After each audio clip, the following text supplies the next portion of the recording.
Ternay, a small town in Far East Russia.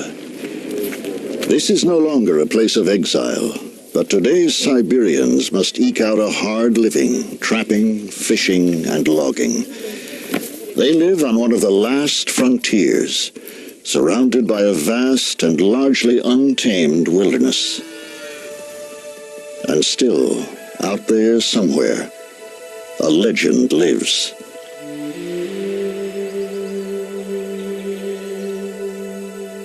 A creature of fearful power and stunning beauty. It is the biggest cat on Earth, the Siberian tiger.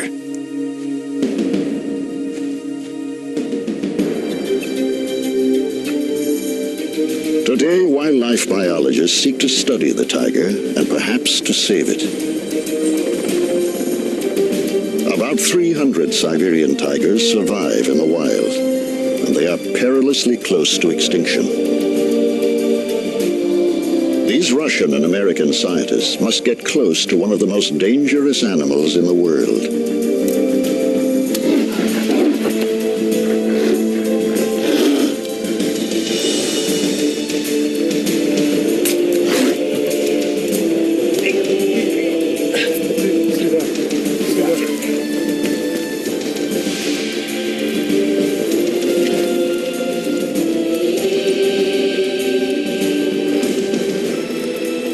But while some seek the elusive tigers in the wild,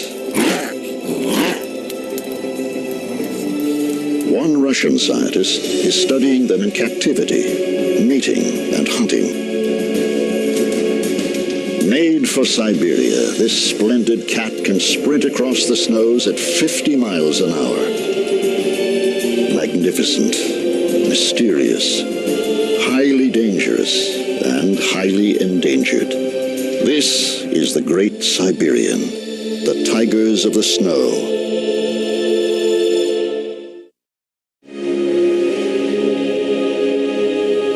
The coast of eastern Siberia. The Siberian tiger once ranged across much of the Asian continent. Once they numbered in the thousands. Now only some 300 survive, in a narrow band of mountains on the Sea of Japan.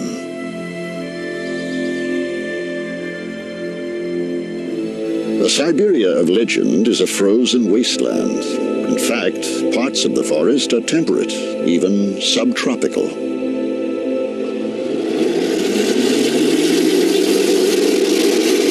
Here, Russian and American scientists are seeking to study wild Siberian tigers in a last-ditch effort to save them.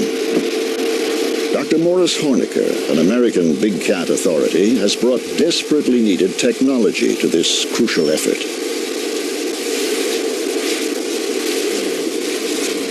In the past, Russian scientists could study the tigers only in winter, when their tracks could be followed in the snow.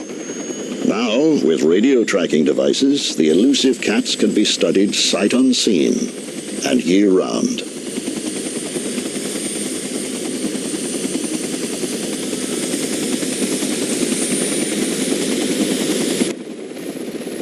My first work with cats with mountain lions in North America, in Idaho, everyone said it couldn't be done, and I've always liked a challenge.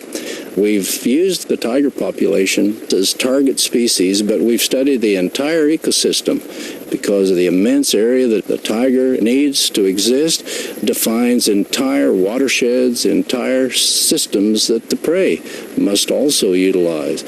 So you can literally define an entire ecosystem by studying a big cat. The scientists pick up a radio signal from a tiger somewhere in the thick forest below.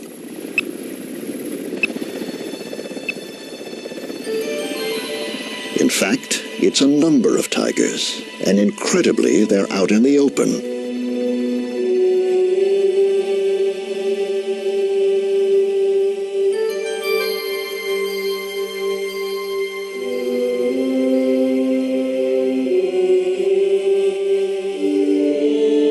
Siberian tigers are so rare and elusive that even a fleeting glimpse like this is a landmark event for the scientists. When we saw that female and those cubs on this lakeshore, wide open view, first time that a female Siberian tiger and her cubs had ever been observed and photographed from the air, it was one of the most thrilling events in my professional career.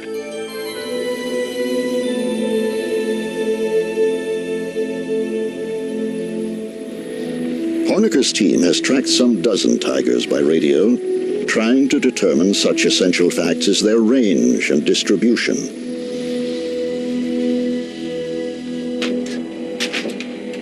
At the field lab of the Horneker Wildlife Institute, Morris is briefed by Dale McKell, who's been coordinating the field study for the past 3 years. We've got 5 females that we've got good information on their home ranges. We've got Olga, the first female we captured, who's now in the home range that only includes a little piece of the reserve, actually.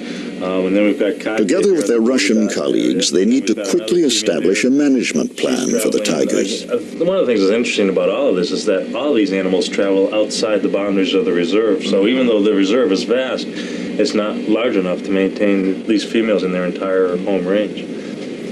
Time is running out. Even now, logging roads skirt the reserve, where only some 20 tigers roam over 1,300 square miles.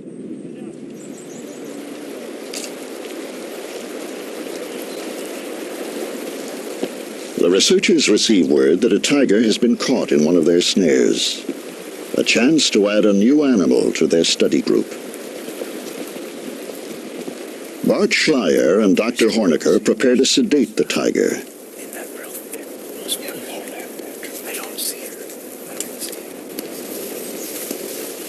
There is no way of knowing how securely the tiger is trapped. He could suddenly pull free, and then they would have only a few seconds to save themselves.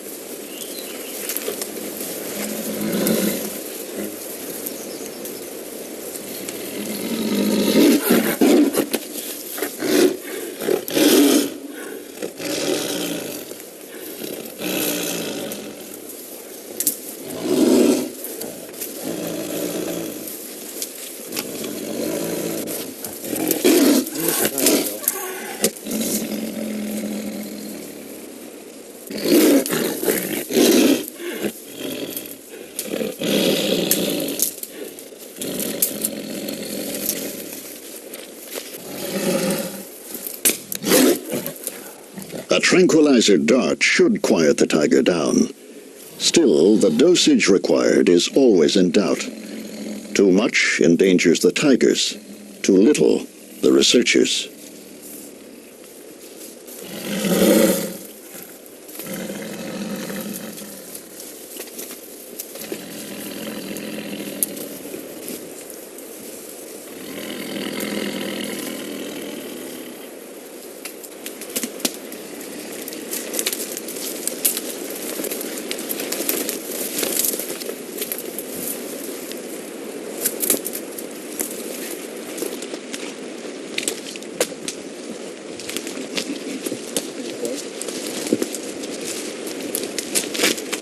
It's a 3-year-old male. When fully grown, at about age 6, he'll weigh 600 pounds or more. But even now, he's an armful. This is about all we can do, guys. He's just too heavy. This is good. They carry the tiger to better ground. Boys, top it up.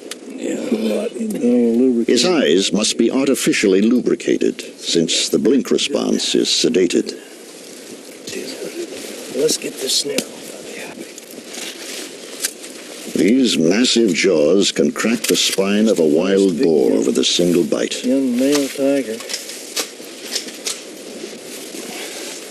Its feet are like thickly padded snowshoes with retractable claws. Boy, he's a beautiful animal. The radio collar allows them to track the tiger and help answer some crucial questions. How much territory do the tigers require? How many elk and deer and boar? How do they react to human encroachment?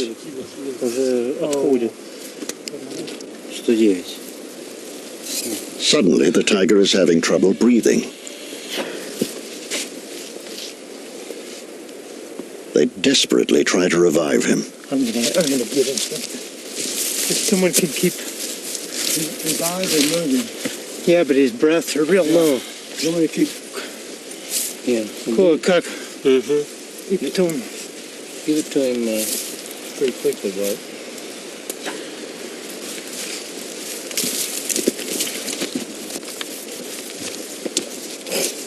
He's sure us. Nada.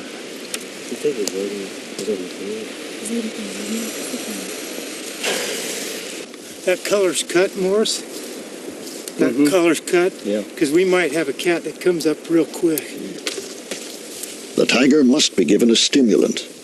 Nieto cola.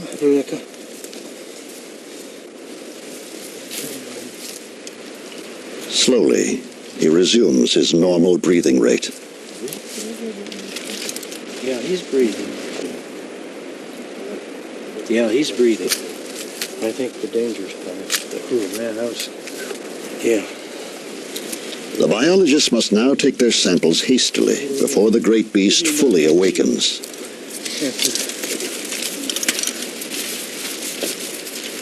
Push me to you. Right behind you.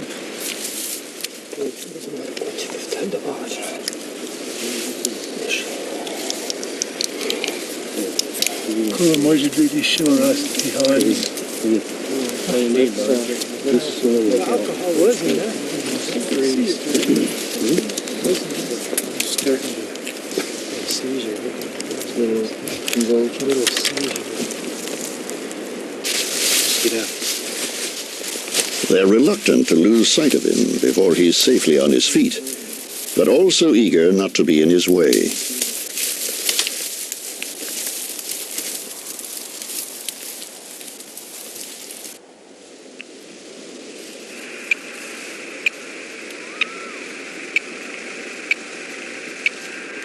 He's active. Now, at a safe distance, the team receives a signal from the radio collar. The tiger is up and about and on the prowl again. Yeah, he got up quick then. Oh,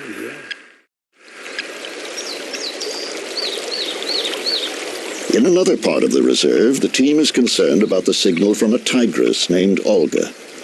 She was the very first collared with a radio.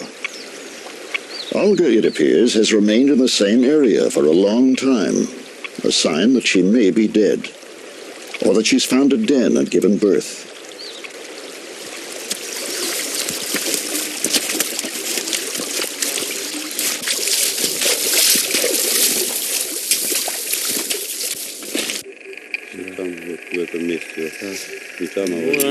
Dr. Yevgeny Smirnov, Russian tiger specialist, determines that Olga is in fact moving about her den site.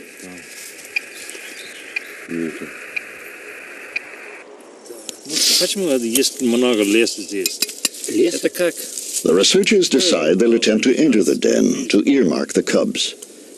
They'll need to wait until night, when the tigress should be out hunting, hopefully far from home.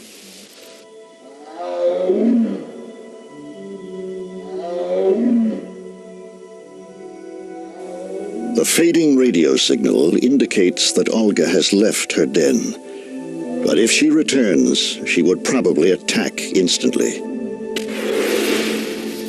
They test flares they hope would drive Olga off. Protecting a den is one of the rare circumstances when a Siberian will turn man-killer.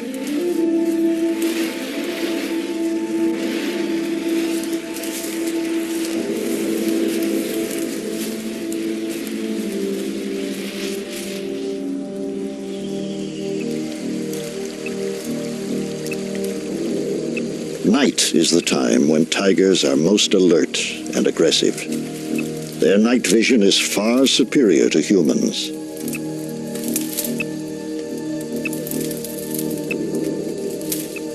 The signal from Olga, once faint, is getting louder. The team must quickly be in and out of the den.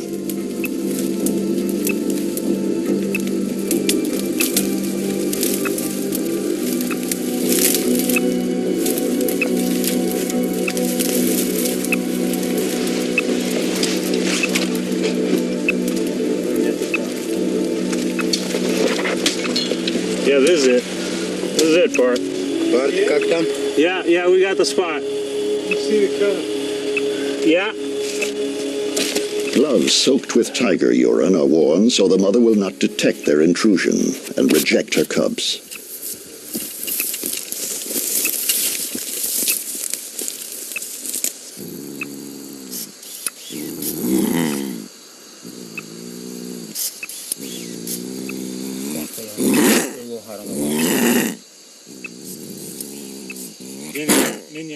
Go ahead.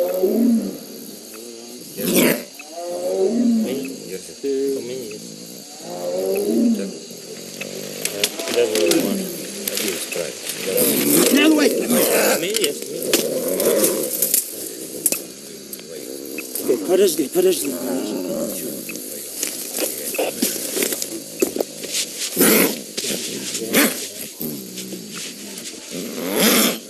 It's a healthy male, 2 months old. The cub already weighs about 13 pounds. Okay. Dale, I'm still getting a signal, and it's really not that weak right now. We're probably going to have to hurry if you can.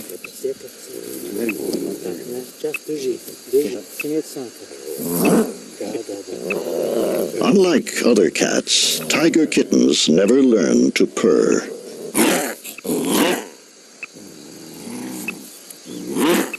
An ear tag is inserted for future identification. They christen the cub Sasha. I'm getting a signal. We're going to have to hurry. She's back. She's come back over the ridge.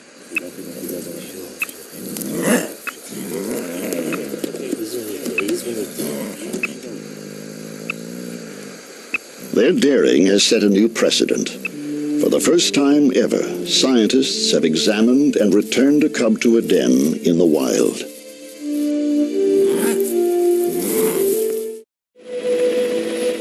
In towns and villages throughout coastal Siberia, people have learned to live with the idea of tigers. But attacks have happened, and some are afraid. In the village of Gaivaran, however, one man is happy to have tigers in his own backyard. Morris Horniker and Howard Quigley are working with a Russian biologist who has 2 orphaned cubs in captivity. That's a big male. Victor Uden has raised the cubs from infancy.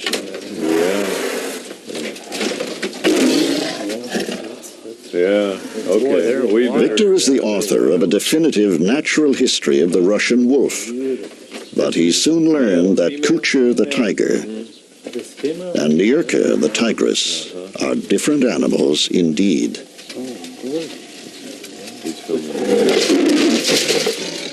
Изучение тигров в неволе просто необходимо, потому что многие стороны биологии... To study tigers in captivity is absolutely necessary, because many of their biological traits cannot be learned in the wild. Оказалось, что картина совершенно иная. Comparing the results of the tiger studies that were done in captivity and in the wild helps us to develop the methods of how to preserve the tiger as a species in reserves like Sihote-Alin. The young tigers have outgrown their cages, and so, with the support of the Horniker Wildlife Institute, an enclosure is built in the adjacent woods.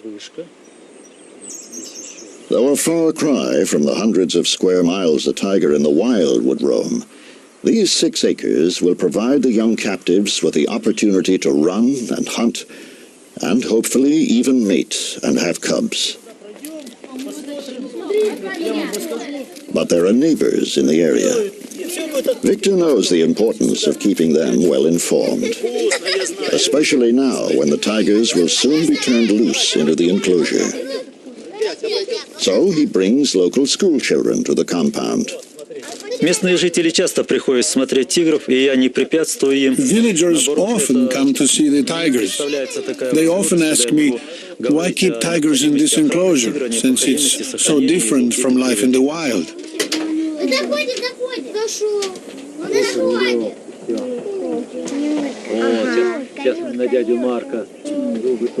Очень часто спрашивают, для чего вот держать тигров в этом вольере. I explain to them that there are limitations to what we can and cannot learn from observing tigers the way we do in the wild by simply following tracks through the snow. Тигров по следам в природе. После того, когда люди понимают, что это не просто забава, а действительно Afterwards, when people realize that it's not just for fun, that it's serious work, they look at me in admiration, as if I were a Superman, I guess.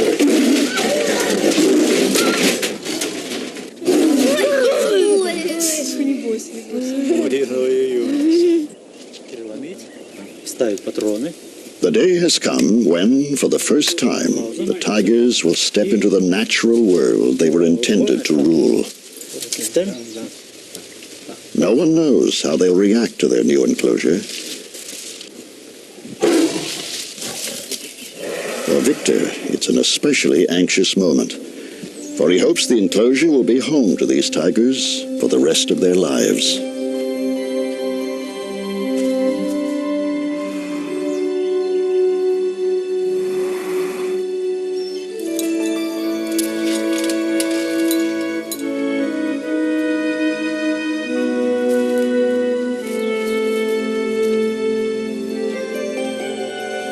The male, Kucher, steps boldly out.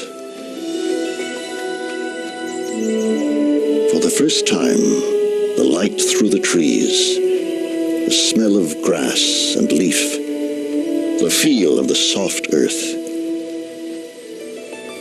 Nierka, the female, is unsure of all this and even tries to close the gate. But soon curiosity overcomes caution.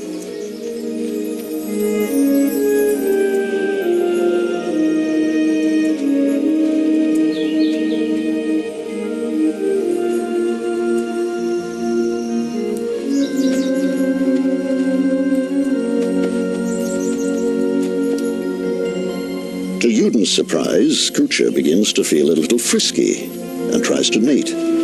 But Nierka will have no part of it. For her, the time has not yet come. Exhilarated by their freedom, they soon vanish into their little private forest.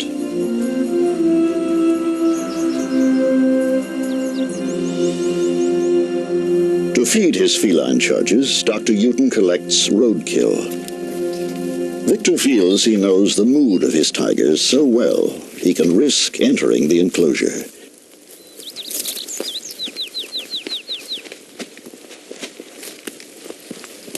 In the wild, most attacks on humans occur when they invade a tiger's territory or when cubs are threatened. Unlike Bengal tigers, Siberians have never been known to hunt man.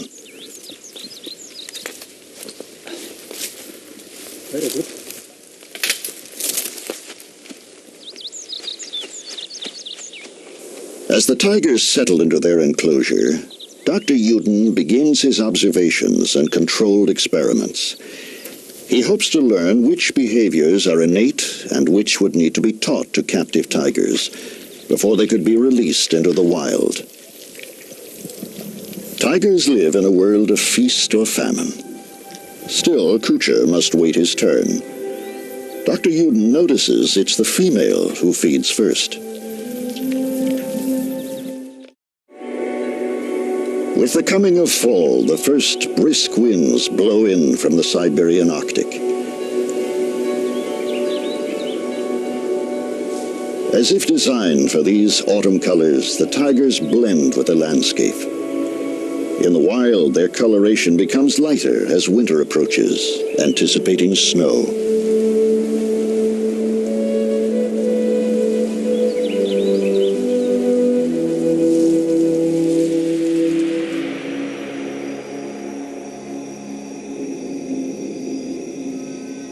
Dr. Juden confronts one more problem that makes the study of tiger behavior so difficult. The tiger is largely a creature of the dark.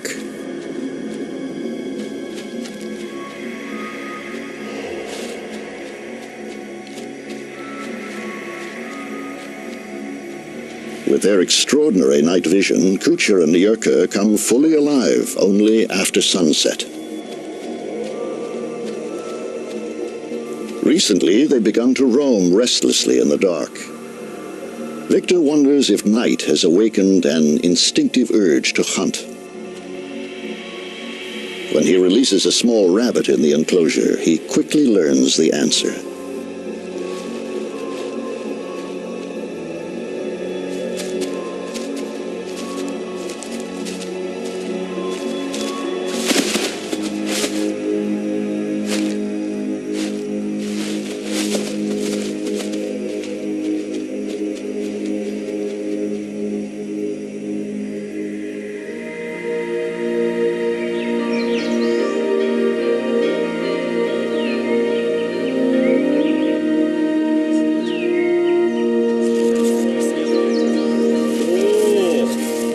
After several weeks, the tigers have established their territory in the enclosure.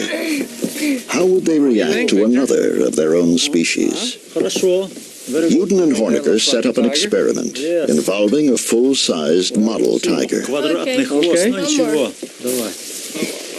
interested to see what you think of this, Victor. That as big as Kuchar? Yes.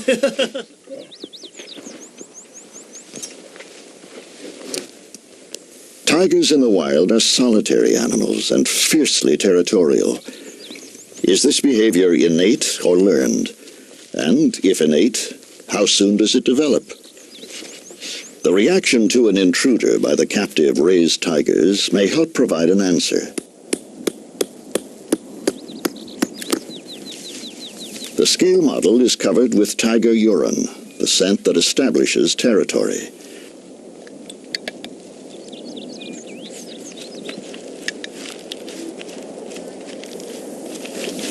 Recordings of tiger calls will be played into the enclosure. The stage is set.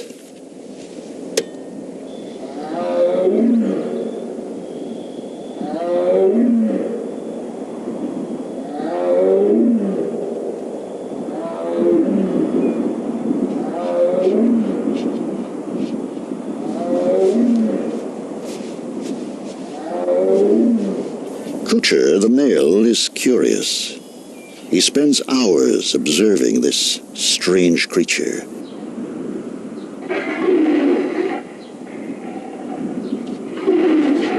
But by light of day, Kuchar keeps his distance.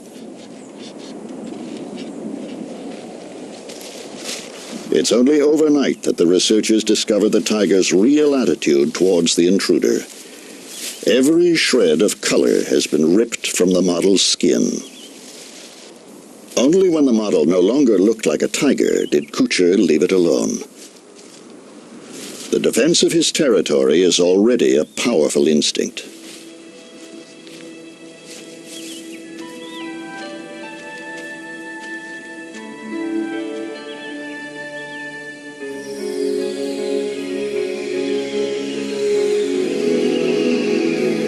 It was the long Siberian winter that created the tigers of the snow, demanding robust size, padded paws, and thick fur. But it is also winter when they are hunted, when they are most easily seen, this time by a scientist. We've had to develop and evolve all our techniques here. No one had ever worked with Siberian tigers before.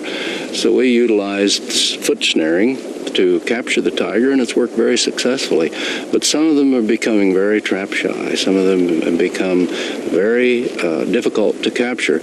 So in order to maintain the continuity of our data collection, in order to keep track of certain individuals, we've had to utilize helicopters. The hunt begins to recollar certain tigers. The information the collars provide is critical to understanding the boundaries required for the tiger's survival. Their territories are extensive. Females may range up to 200 square miles, males perhaps 500. Losing contact with the study animal is their greatest fear. Each one is precious to the scientists. The collars we put on animals last about 2 to 2.5 years, and then the batteries, lithium batteries, run out, so they simply need to be replaced. Once we've invested 2 years in an animal and gathering information, that animal becomes very valuable to us because it has a history. And the longer we can maintain contact with an animal, the more we learn about its life history patterns, how often it has young, how long they live, its whole life history.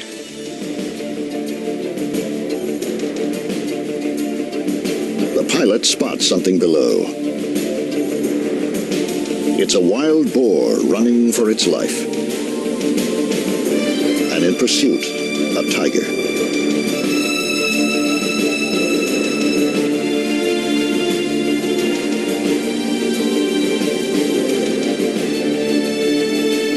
Tigers miss most of their prey. This time, the helicopter provides a distraction, saving the boar. The tiger is not amused.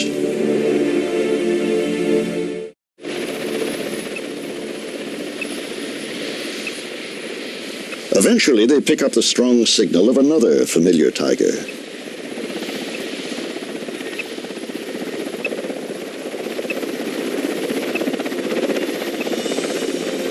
It is Olga, mother of the cub found in the den. The helicopter quickly searches the area, hoping to spot her cub, Sasha.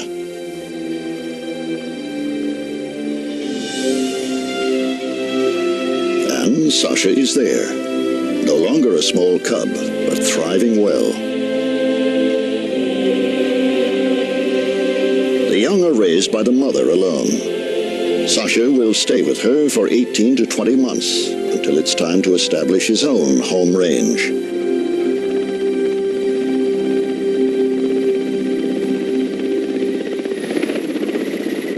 Not long after, they spot a tigress named Marivana. She is very aggressive and even climbs a tree to attack the helicopter. She only provides a better target for Bart Schleyer.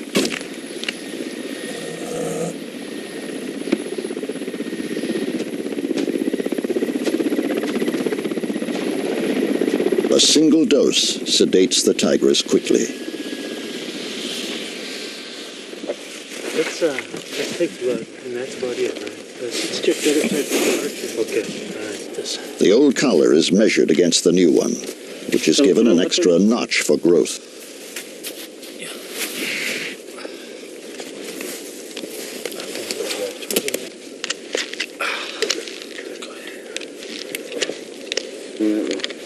They carefully monitor her heart rate and respiration. Where's the antenna? That's right, still a sweet Mission accomplished. The new collar will provide crucial data for at least another 2 years.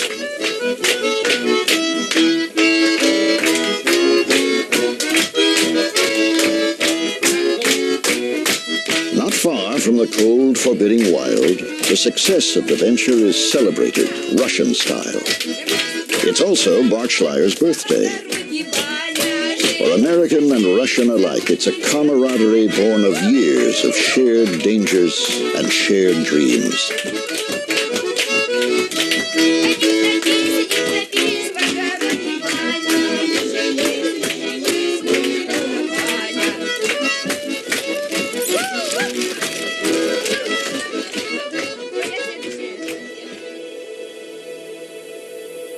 At Victor Yuden's compound, winter has transformed the enclosure. The Siberian winter seems to invigorate the captive tigers. This is truly the season of the tigers of the snow.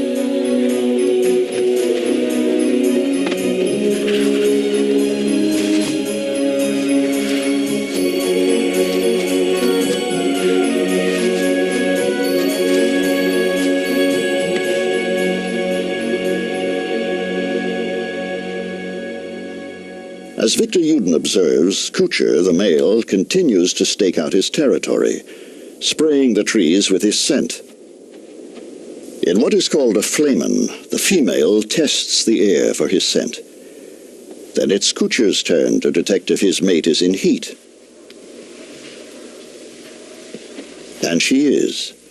Nyrka, the female, initiates the coupling. And so, the mating period begins. Если же нам удастся получить еще молодых тигрят, If we succeed in getting young cubs, it would be great, because then we can develop the best methods for returning the young tigers back into the wild. We'll try to bring them up in natural conditions so they will more easily adapt to joining the wild tiger population here in the reserve.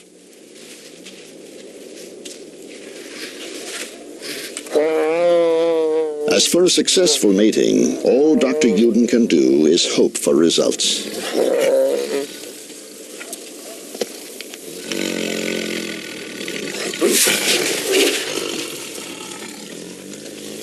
Кучер, ну-ка иди скорее домой. Кучер! Иди скорее. Victor's wife, Lena, has a special relationship with the tigers. She's nurtured them since they were cubs.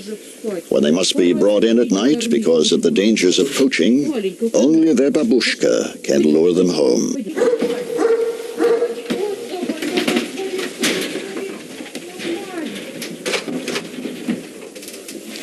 Нюрка, иди, моя маленькая, иди сюда скорее. Нюрка, иди скорее, моя маленькая. Живность, иди сюда, сюда скорее. Иди скорее, мои маленькие. Маленькие мои, маленькие, иди скорее, скорее, скорее. Иди скорее, маленькая, домой иди, домой иди. Иди домой скорее, иди сюда. Вот не хочет выходить. Иди сюда, Нюрка. Нюрка, иди скорее сюда, Нюрка. Скорее, скорее, заходи домой. Over the next few days, the tigers breed often, sometimes dozens of times a day. At last, the breeding ends, and Nyurka moves into her den. She should give birth in about 100 days.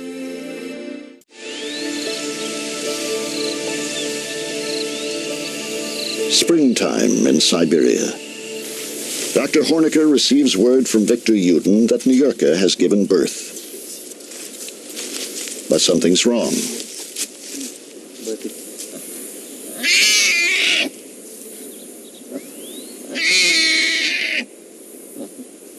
Victor's observed that the mother is not taking care of her cubs. This is not uncommon when big cats give birth in captivity.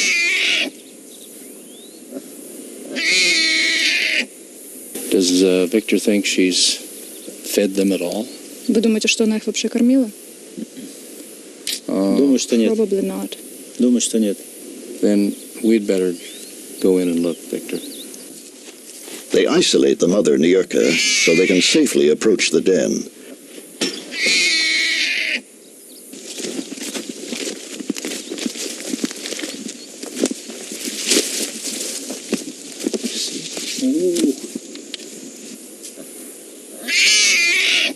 One of the cubs is up and about, but looks hungry and unkempt. The other cub is barely moving, and Victor is clearly concerned.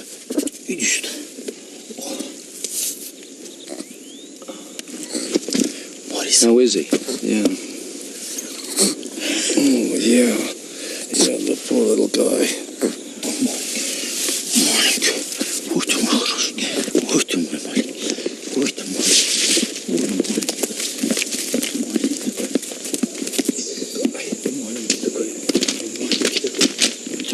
Suddenly, the cub stops breathing. Victor rushes it inside, where he will try to revive it.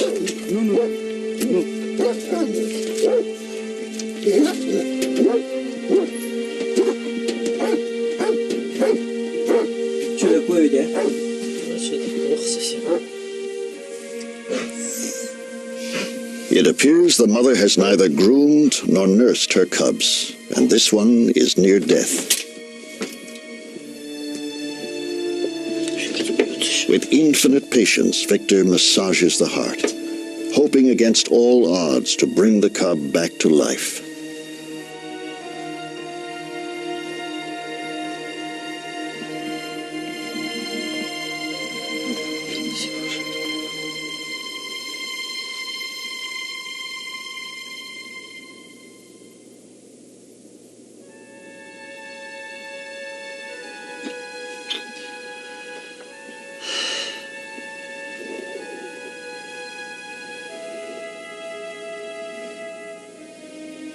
The mortality rate of Siberian tiger cubs can be up to 30%.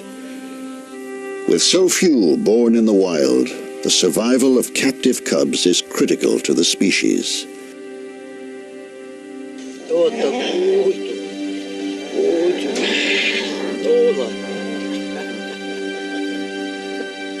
One cub is lost, but her brother, under Victor's tender nursing, recuperates quickly.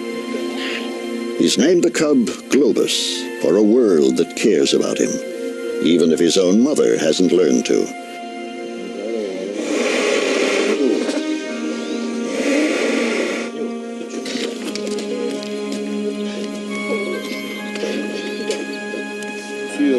Маленький глобус сверится. Ой, маленький глобус. Ой, маленький глобус. Eventually, Globus will be brought to the United States as part of a captive breeding program.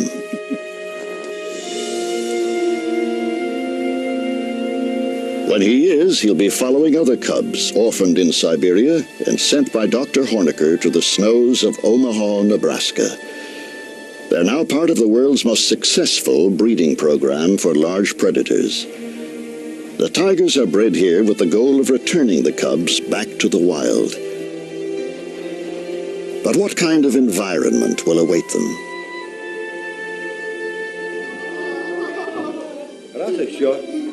Back in Russia, Dr. Hornecker strives to educate Siberia's future caretakers. If we're to save these big carnivores as the world population increases, we must convince the younger generation that it's worthwhile conserving them. It's always so rewarding to me and gratifying to see how children accept this. They really love these big animals. They want to save them. And if we can convince them that it's in their best interest, then it's to their advantage and to ours. Soon, much of this magnificent forest, the Siberian tiger's last domain, may be cut down for a world hungry for lumber. But the years of difficult and dangerous study have given birth to a plan to save the forest by saving the tiger in the wild. Selecting the tiger as the umbrella species to be saved means that the forests surrounding the reserve must also be protected. But there are no guarantees.